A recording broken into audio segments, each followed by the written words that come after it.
Muy buenas tardes con todos. Bienvenidos nuevamente vamos a tocar la nueva cláusula de control de calidad. Para ello nos van a acompañar nuestros ponentes, Alonso Valera, jefe de operaciones de Ibro Academy, es ATP de BRCGS y entrenador de normas GFCI.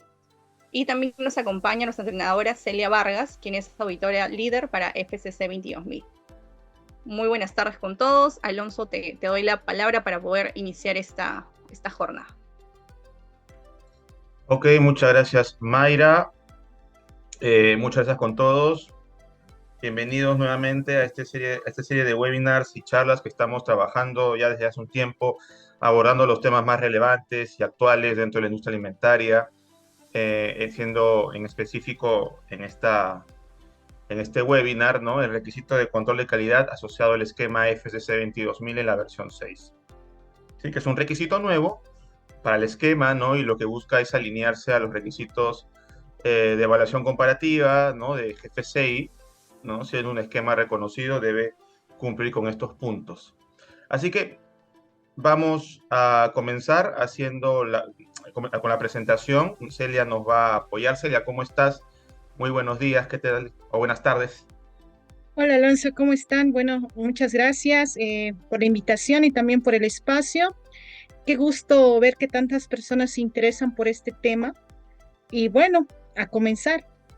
Muy bien.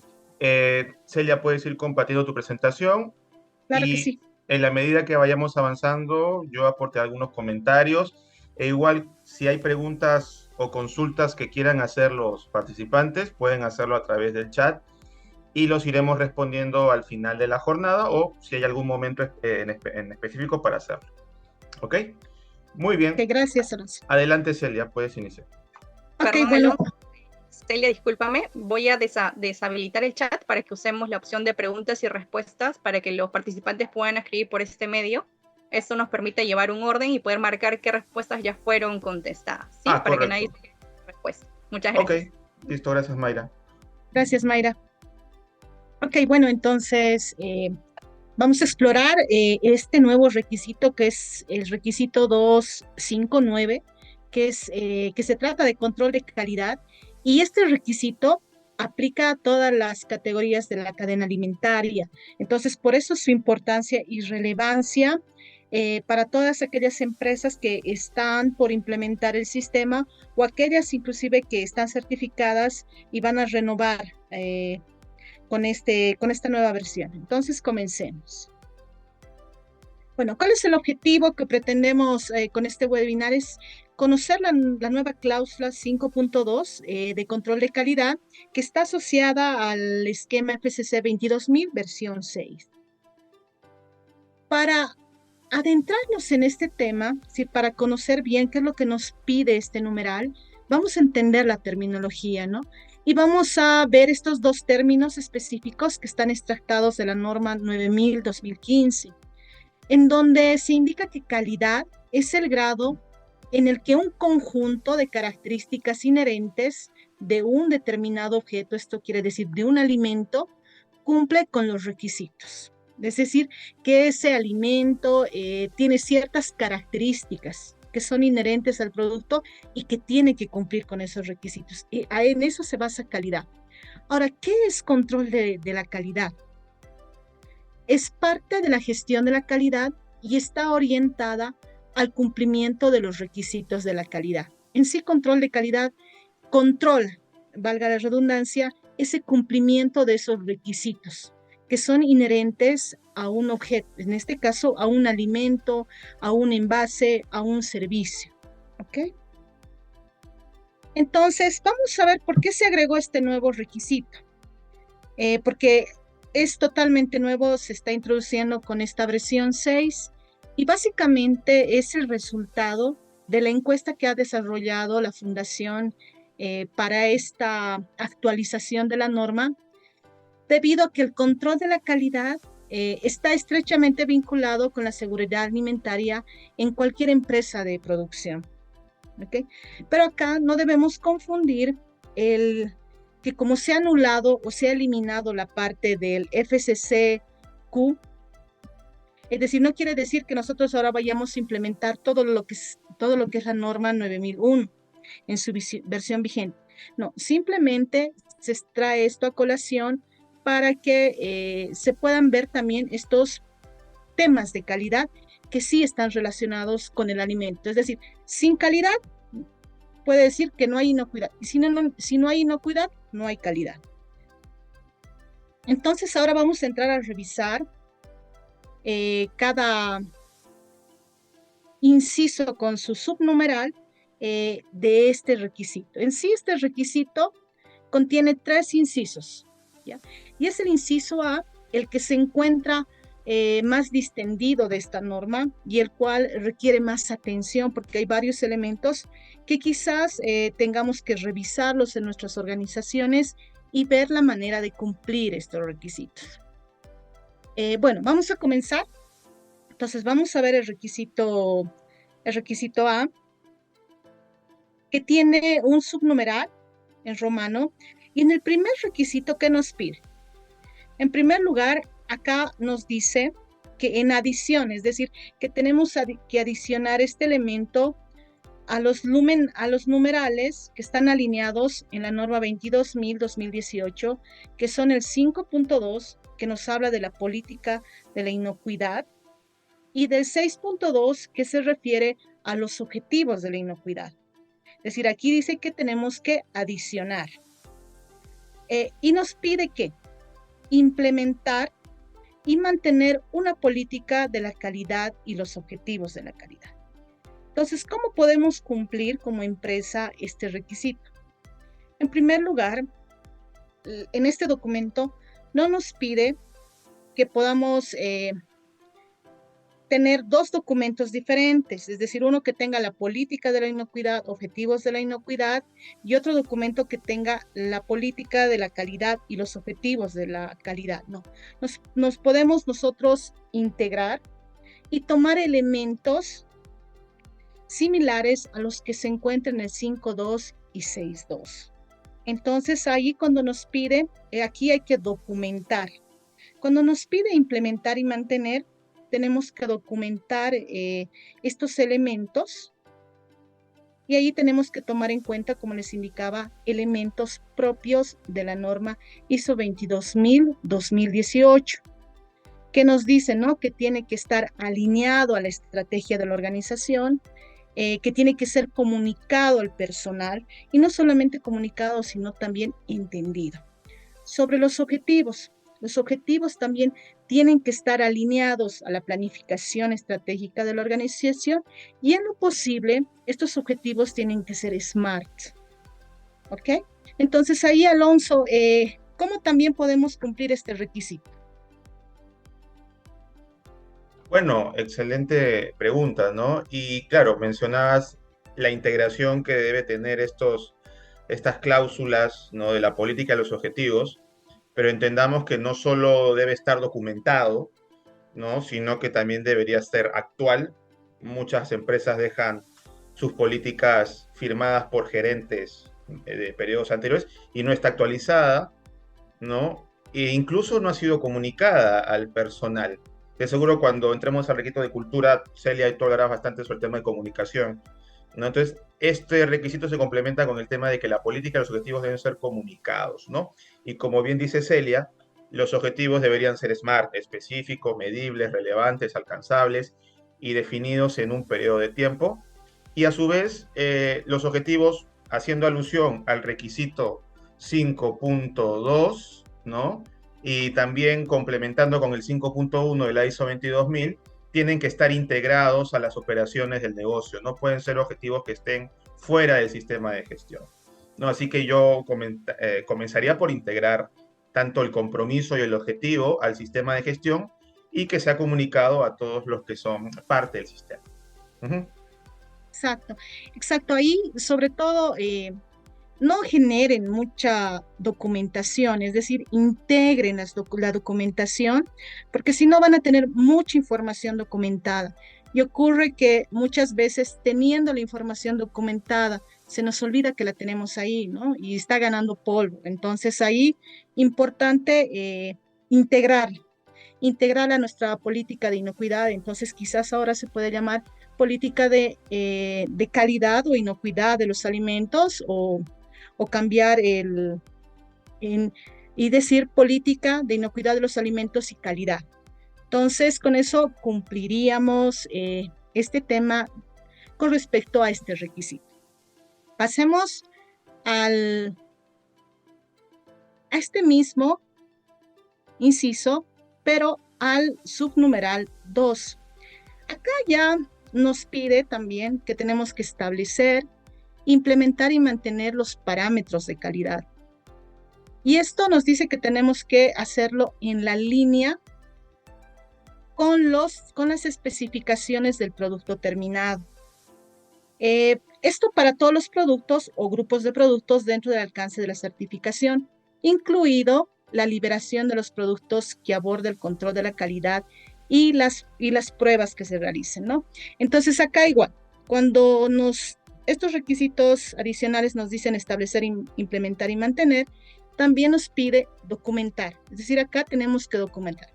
¿Qué deberíamos documentar? Deberíamos tener un procedimiento, un programa, un plan, en donde se indiquen todos aquellos parámetros o características de calidad del producto final. Y aquí vamos a hacer también, vamos a añadir un elemento. Si la materia prima impacta con temas de calidad sobre el producto terminado, acá también tendríamos que establecer, implementar y mantener parámetros de la calidad de esa materia prima. Y aquí tenemos que alinearlo al 2.5.1, al inciso D, porque las materias primas en ese inciso nos dicen que tienen que tener especificaciones. Entonces, en esas especificaciones también tenemos que añadir parámetros de calidad, y esos parámetros de calidad también deben ser controlados en materia prima.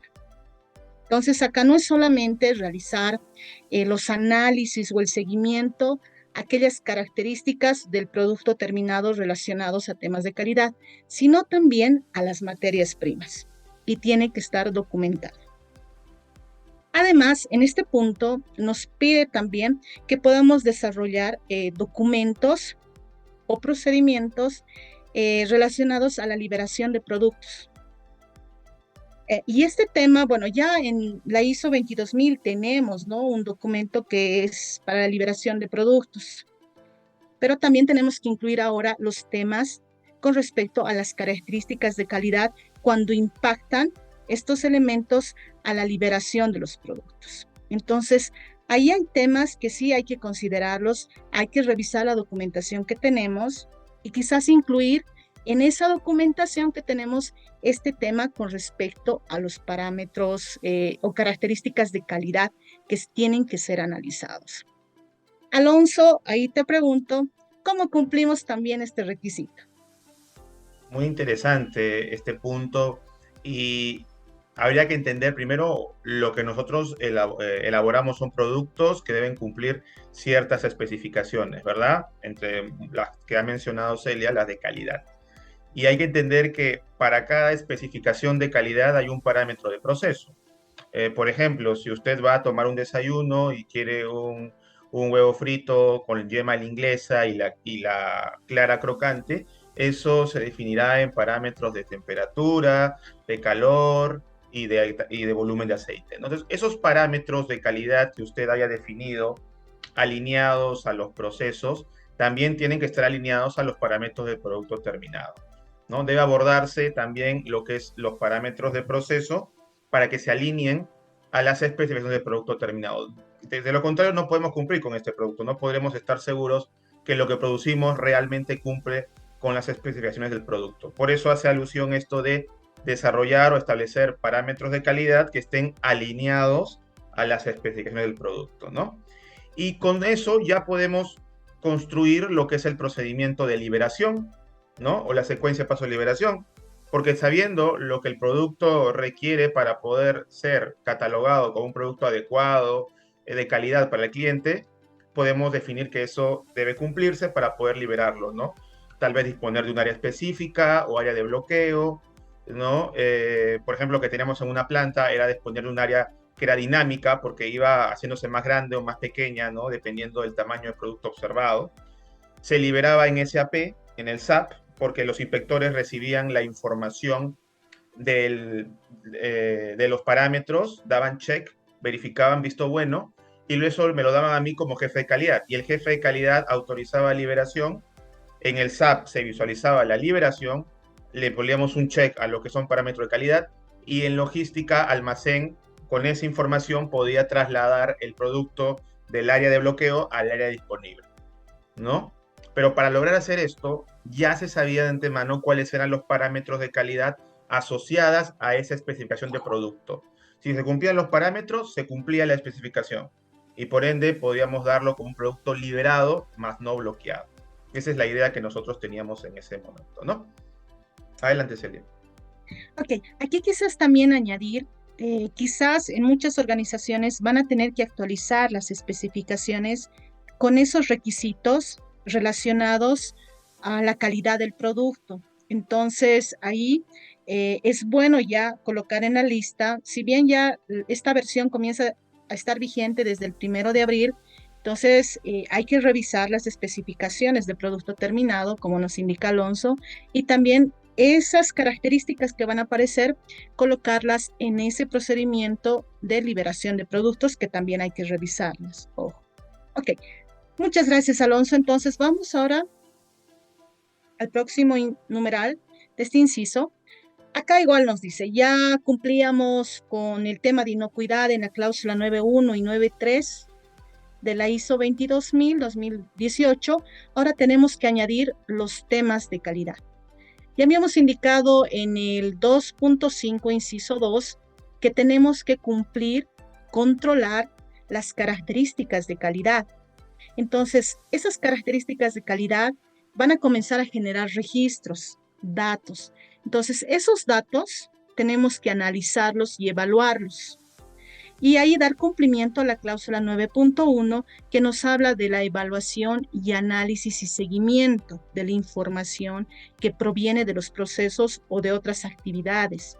Entonces, ahí tenemos que presentar igual evaluaciones de esos datos. Por ejemplo, tenemos la característica pH, o actividad de agua, o acidez.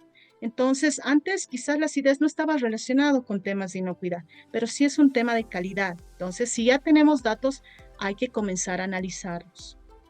Posteriormente, el resultado de estos datos tienen que ingresar a ser revisados por la dirección y ahí cumplir también el numeral 9.3. Y también aquí es importante tomar en cuenta que también los datos, la revisión de esos datos, tienen que también dar salidas, es decir, tenemos que tomar decisiones y acciones sobre esa información que estamos obteniendo posterior a la evaluación de esos resultados. Entonces, ahí sí cumpliríamos este requisito. Alonso, entonces ahí ayúdanos también, ¿cómo cumpliríamos este requisito? Muy bien. Bueno, ahí en las cláusulas, como usted comentaba, ¿no, Celia? 9.1 de la ISO 22000, ¿no? Tenemos que definir qué requiere lo que es la medición, qué es lo que requiere seguimiento, qué es lo que requiere análisis y finalmente qué es lo que requiere evaluarse, ¿no? Entonces, aquí esto está muy ligado a los parámetros de calidad que habíamos definido anteriormente y las especificaciones de producto, ¿no?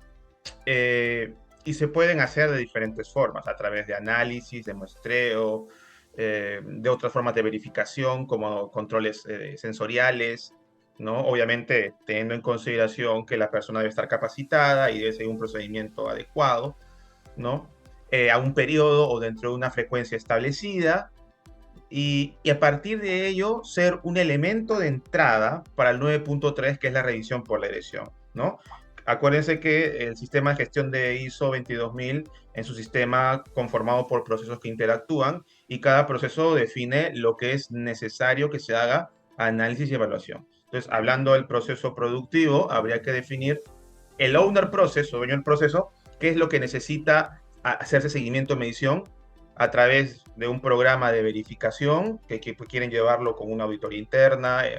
Ahorita Celia nos va a comentar un poco de eso, 9.2, o muestreos con análisis, o revisión de registros, o control estadístico, todo para asegurar que estos parámetros cumplan, o precisamente tener una idea de cómo es el desempeño del proceso. Y eso ser el elemento de entrada para que la alta dirección revise esa información y pueda tomar una acción de mejora, ¿ya? Así que hay que seguir, y yo comenzaría por definir bien los procesos, ¿no? Después de definir los procesos, qué es lo que requiere análisis y evaluación, ¿no? De qué manera o qué metodología, ahí utilicemos las herramientas de verificación, ¿no? Y después eso, poder trasladarlo a la alta dirección. Creo que esa es la idea. Adelante, Celia. Exacto, exacto. Gracias, Alonso. Entonces vamos a pasar, como les decía, este inciso se ve pequeño en la norma, ¿no? Pero analizándolo tiene varias aristas. Ahora vamos a entrar al subnumeral 4. Igual, acá añade más trabajo a ciertas cláusulas de la ISO 22000. En este caso, a la 9.2, que nos habla sobre auditoría interna, ¿no? Entonces, si ya evaluamos, analizamos esos datos de las características de calidad que estamos analizando para el producto, entonces la norma ahora también nos pide, bueno, los requisitos adicionales ahora nos piden que esos elementos se puedan incluir dentro de la auditoría interna. Es decir, nosotros también tenemos que ahí ampliar el alcance. Antes solamente veíamos temas de inocuidad. Ahora tenemos que relacionarlo dentro de nuestro alcance a temas de calidad. Entonces ahí nos toca revisar quizás nuestro procedimiento de auditoría interna para ver y enlazar ahora los temas de calidad, luego realizar nuestro programa, actualizarlo quizás dentro de los objetivos, el alcance, inclusive, ¿no? Para que luego se realice el plan de auditoría. Entonces, básicamente nos pide esto esta norma. Entonces ahí, Alonso, ¿cómo también podemos cumplir con este requisito? Muy bien, y entramos a lo que es la auditoría interna de la ISO, ¿no? Donde se abordaba la evaluación o verificación de todo el sistema de gestión de inocuidad. Bueno, ahora tenemos que incluir ahí todos los elementos de calidad definidos en la 2.5.9, ¿no? Entonces, al ser parte de todo el sistema, podemos definir un periodo donde van a hacerse varias auditorías, ¿no? En un periodo de un año, por ejemplo, y en cada auditoría podemos ir revisando los elementos de calidad de cada proceso, ¿ya? Entendiendo que el sistema de gestión no solo es el proceso productivo, hay proceso de compras, proceso de mantenimiento, proceso de recursos humanos, que pueden impactar en el proceso operativo. Entonces, habría que ver también qué elementos de calidad están dentro del sistema de gestión, ¿no? Y con eso poder auditarlos. Exacto, exacto. Entonces ahí hay que ver esos puntos. Vamos al siguiente. Y ya, este es otro inciso. El inciso A tiene 4 subnumerales. Acá nos habla ya en el inciso B sobre que hay que implementar procedimientos. Es decir, aquí directamente los requisitos adicionales te dan con nombre y apellido el nombre del procedimiento que tú tienes que implementar. O si no, alinearlo a algún procedimiento que quizás por requisito legal ya la organización cumple.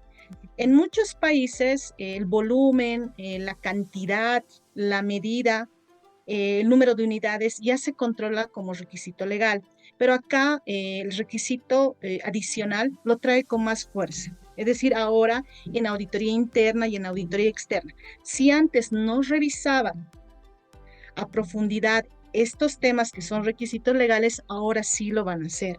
Entonces, para ello, ¿qué te está pidiendo? Te está pidiendo un procedimiento de control de cantidad y ahí tienes que incluir, por ejemplo, unidades de medida, de peso y de volumen. Además, nos dice, deben establecerse e implementarse para garantizar que los productos cumplan los requisitos del cliente y los legales. Es decir, no solamente ahora los legales, sino también los del cliente. Entonces, para ello también acá se alinea a los programas de calibración y verificación, porque para controlar la medida, el peso y el volumen, generalmente utilizamos balanzas, ¿no? Utilizamos, si no, material de vidrio volumétrico. Entonces, nos pide este requisito que también todos esos equipos que se vayan a utilizar para realizar esta actividad ingresen al programa de calibración y verificaciones del equipo.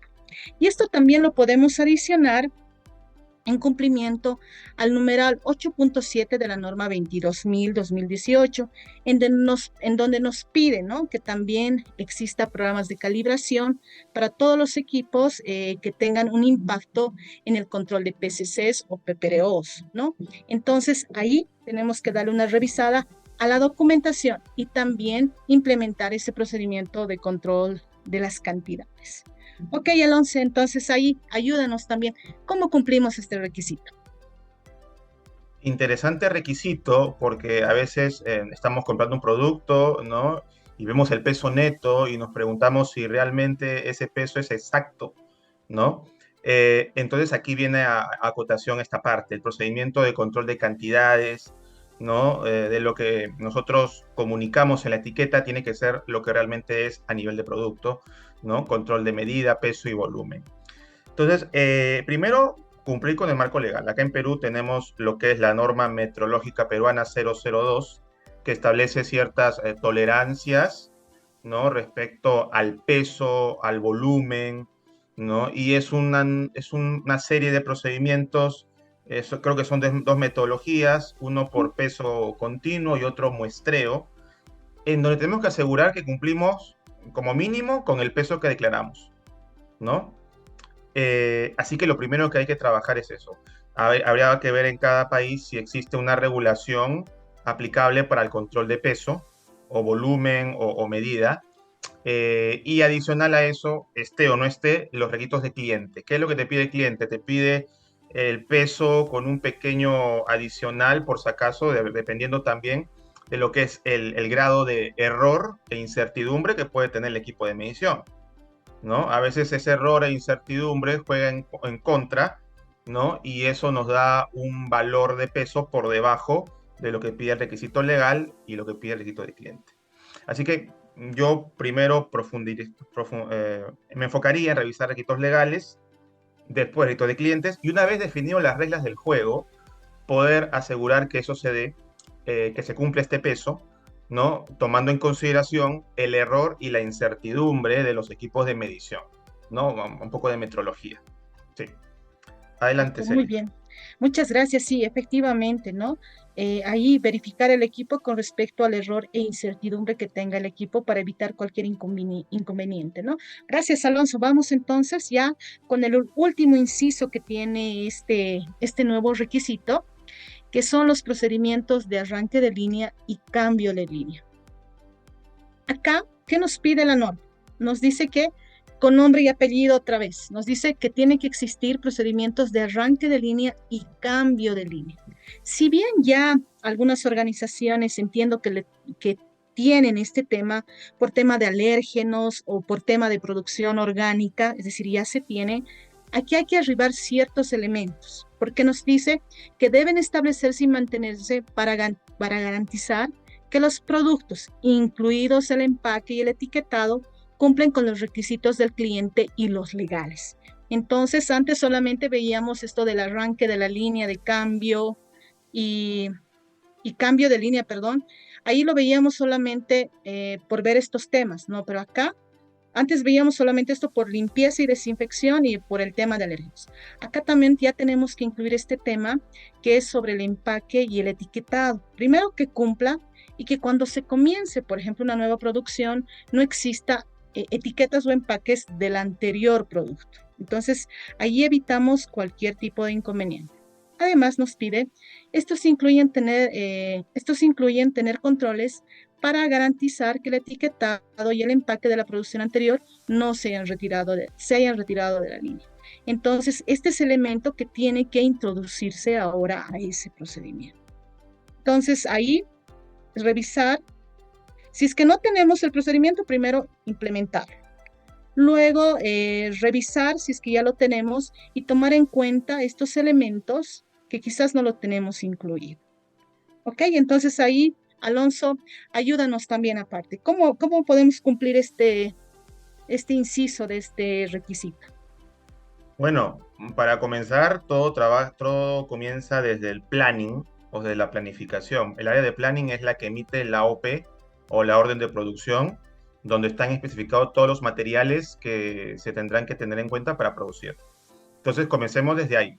que la OP tenga en su receta las etiquetas y los empaques que corresponden para ese producto. Algunos sistemas utilizan códigos, cosa que esa información va a almacén y almacén verifica que ese código representa ese producto y lo dispone en una paleta para que después con una traspaleta lo puedan llevar. Una vez en producción, lo primero que tienen que asegurar es que no haya otro material gráfico o envase impreso, ¿no?, en el área de empaque.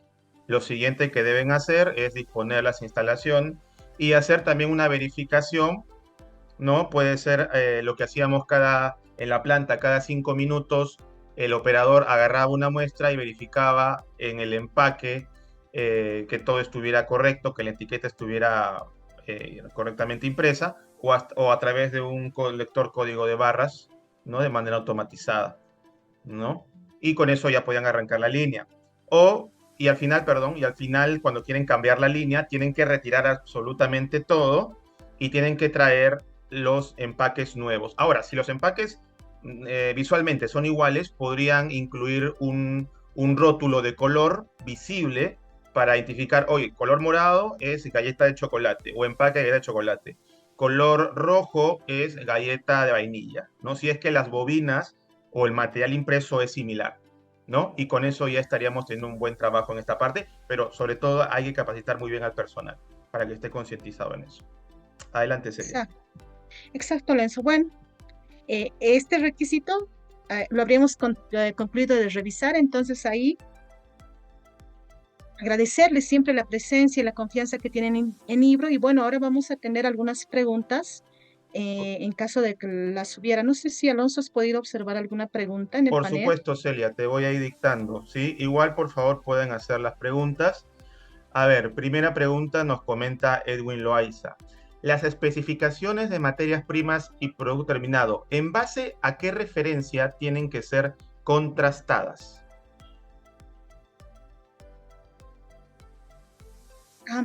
Bueno, en base en sí a lo que, bueno, en sí, en cada país existen normas de referencia, ¿no? De los productos. Por ejemplo, en Perú el INACAL, acá en Bolivia en INNORCA, en México, por ejemplo, las NOM, hay productos ya, especificaciones, características microbiológicas, físico-químicas, organolépticas ya definidas para cada producto. Entonces, el producto final tiene que estar alineada, es decir, la especificación que vamos a tener como empresa tiene que estar alineada a esa normativa y también alineada a lo que nos pide el cliente de manera contractual. Entonces, en base a eso, nosotros construimos las especificaciones ya sea de producto terminado o de materia prima. Y acá hay que tomarle doble en cuenta, ¿no? En materia prima, porque te pide en el 251, inciso D, y ahora también te lo está pidiendo acá en el 259. Entonces ahí podemos contrastarlas con esas normas que hay en cada país. Correcto. Muchas gracias, Celia. Flora Sonia Ordóñez nos pregunta, ¿la calibración y verificación del equipo debe hacerlo un tercero o puede hacerlo la misma empresa con pesas patrón? Muy buena pregunta. Generalmente la calibración siempre la tercerizamos, ¿no? Porque tiene que ser realizada por personal competente, es decir, sí o sí tiene que ser realizada por personal competente que reúna educación, formación y experiencia al respecto. Y aparte, porque aquellos organismos tercerizados también cumplen cierta regulación. Y lo más importante es que ellos poseen patrones trazables internacionalmente y te van a asegurar que el resultado tenga y cumpla también todas las características en el informe. Ahora, también tú puedes calibrar en tu organización, pero siempre y cuando esas pesas patrón también hayan sido calibradas y verificadas en una empresa tercera. Ahí es muy importante tener en cuenta este tema, porque muchas veces hacen las calibraciones y verificaciones en las empresas y cuando se realiza la auditoría se les pide los certificados de las pesas con las que están calibrando y verificando el error y no lo tienen. Entonces, si vas a calibrar, en primer lugar tienes que tener personal capacitado y competente en la empresa. Ahora la verificación sí lo pueden hacer en la empresa con pesas patrón que también sean trazables o que hayan sido certificadas por el órgano o por la empresa que está en su país, pero que tiene acreditación. ¿Ok? Entonces, no sé si ahí puedes agregar algo más, Alonso, por favor. Sí, correcto. Lo que tú también mencionabas y que es importante, si utilizan pesas patrón, deben ser trazables a una entidad acreditada o reconocida, ¿no? Como tal, ¿no? Porque es lo que se dice mantener la trazabilidad metrológica, ¿no? De que estas patrones o pesas patrón hayan sido calibradas y verificadas con otro patrón reconocido, ¿no? Dentro de un laboratorio que cumple ciertas competencias. Y que así podamos tener una idea de cuál es el grado de error e incertidumbre de una manera mucho más exacta. Uh-huh. Así que está bien. Shirley nos pregunta, ¿cuánto usted considera el margen de error que se puede tener entre el peso declarado y el peso real? Es decir, Shirley nos quiere preguntar cuál es el error, creo que en los certificados de calibración está el error máximo aceptable, ¿no? Entre el peso declarado y el peso real. Creo que eso lo tiene que definir el laboratorio a partir de ciertos cálculos, ¿no, Celia? Sí, no, y aparte acá también entiendo, eso sí tiene, el error lo definimos en base a los certificados que nos entregan las empresas y en base a eso nosotros vamos teniendo el peso real, ¿no? Pero acá también hay un tema, el peso con que sale nuestro producto, el porcentaje, digamos, de variación que debería haber en el peso de nuestro producto, generalmente está alineado en la normativa legal que tiene cada país. Es decir, se dice, por ejemplo, que el peso del producto, si estamos declarando 250 gramos, el peso nunca puede ser hacia abajo. Quizás puede haber una variación para arriba, pero si el peso está por abajo, ahí te pueden multar. Entonces, por eso ahí hago hincapié a lo que nos recomendaba Alonso. Primero, para el peso, revisemos los requisitos legales. Y ahí en algunas legislaciones nos dan un cierto porcentaje, un margen para determinados tipos de producto. Esto por el tipo también de proceso.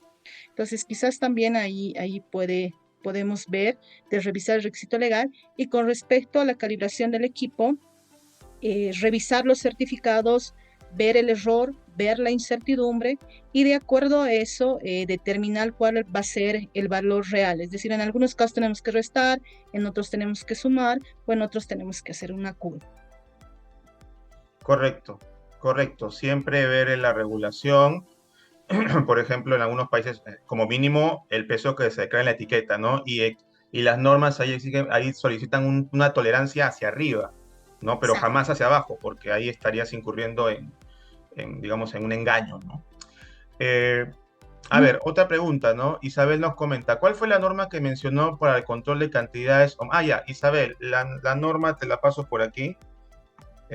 Norma Metrológica Peruana o NMP 002. ¿Ya? Ahí establecen las tolerancias por peso, volumen, unidad, las metodologías, el peso de tara y todo lo demás.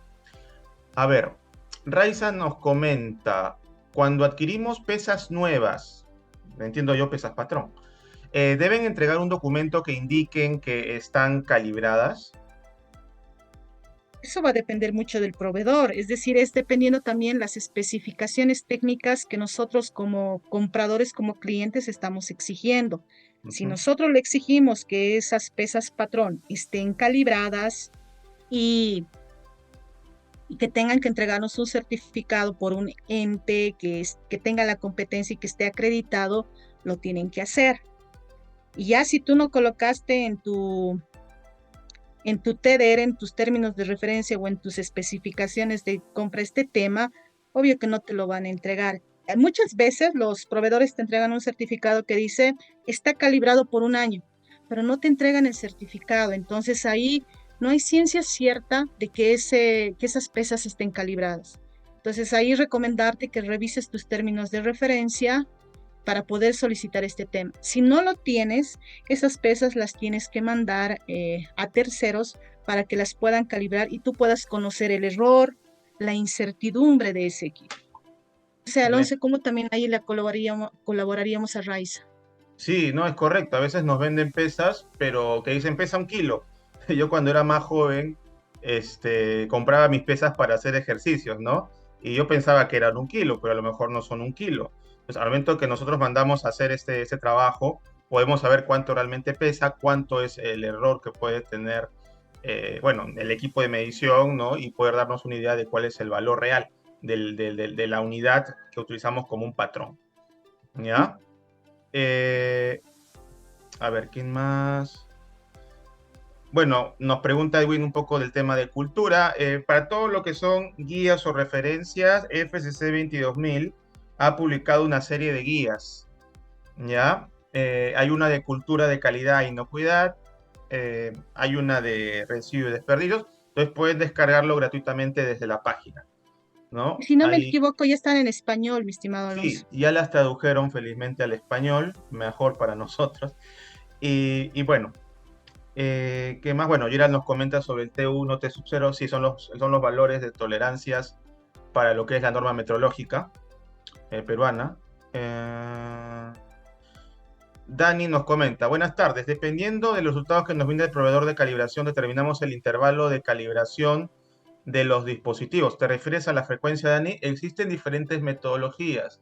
Hay uno que es la metodología de la escalera, si no me equivoco, o puedes seguir las recomendaciones del proveedor de calibración. ¿Sí? Hay Sí. diferentes metodologías. Si me dejas tu correo, Dani, te puedo mandar ese documento donde establecen frecuencias de calibración. ¿Sí? No sé si Celia quieres abordarlo. No, sí, lo mismo que tú, para esto hay diferentes metodologías en base a fórmulas dentro de la metrología que nos permiten identificar cuáles son las frecuencias. Eh, Solo tenía alguna observación sobre estas metodologías porque dan frecuencias muy amplias, muy amplias. Entonces, ahí también entiendo que ya están validadas estas metodologías y es mejor que echemos mano de estas metodologías, pero también podríamos verificar la frecuencia por el tipo de uso que hacemos y cada cuánto tiempo hacemos el uso, ¿no? Y como nos dijo Alonso, ahí ver la recomendación del proveedor y en base a eso realizar las calibraciones, ¿no? Realizar esa frecuencia de calibración. Correcto. No, es correcto, porque si manejas mal el equipo, lo mueves de aquí para allá, lo golpeas, la frecuencia de calibración se va a tener que acortar, ¿no? Porque ese equipo se va a ir dañando. Incluso algunos hacen primero la calibración y luego el mantenimiento del equipo. Y lo que se recomienda es que primero hagas el mantenimiento y después la calibración, porque al momento de manejar o mover el equipo puedes afectar la sensibilidad de este. A ver, los mismos fabricantes de equipos definen su frecuencia de calibración. Puede definirse, fabricante de equipos puede definirse, pero depende también de las horas uso del equipo y de otras condiciones. Así que habría que también trabajarlo directamente con ellos, ¿no? Ellos nos van a pedir información y a partir de ahí definamos una frecuencia. Voy a apuntar los correos por aquí para enviarles esta información. No sé si hay más preguntas. Bueno, no hay más preguntas. Creo que ya damos por finalizado el curso. No sé, estimada Celia, algunas palabras adicionales. No, más bien agradecida por toda la importancia que le dan a este tema. Es importante que nosotros podamos cumplir con estos requisitos, no con el objetivo de no tener no conformidades, sino que aseguremos de esta manera la inocuidad y ahora también la calidad de los productos que producimos en nuestras empresas. Entonces, yo siempre agradecida con Ibro ante estas oportunidades y bueno, cuando haya otra oportunidad, también aquí presentes para realizar estas actividades. Entonces, muchas gracias, Alonso, y bueno, hasta la próxima. Gracias a todos. Cualquier duda o consulta nos pueden escribir a nuestro contacto. Gracias de antemano por estar aquí presentes. Y síganos en nuestras redes para poder saber más de los eventos que estamos realizando con Ibero. Para la gente de Perú, hay un evento presencial, ahora el 15 de marzo, en liderazgo, y también vamos a hacer conexión para que todo Latam nos pueda ver vía virtual, ¿no? Todo el tema de liderazgo, ¿no? Y lo que significa para la industria alimentaria. Muchas gracias a todos, cuídense bastante, un abrazo, hasta luego. Chao, que les vaya bien. Cuídense.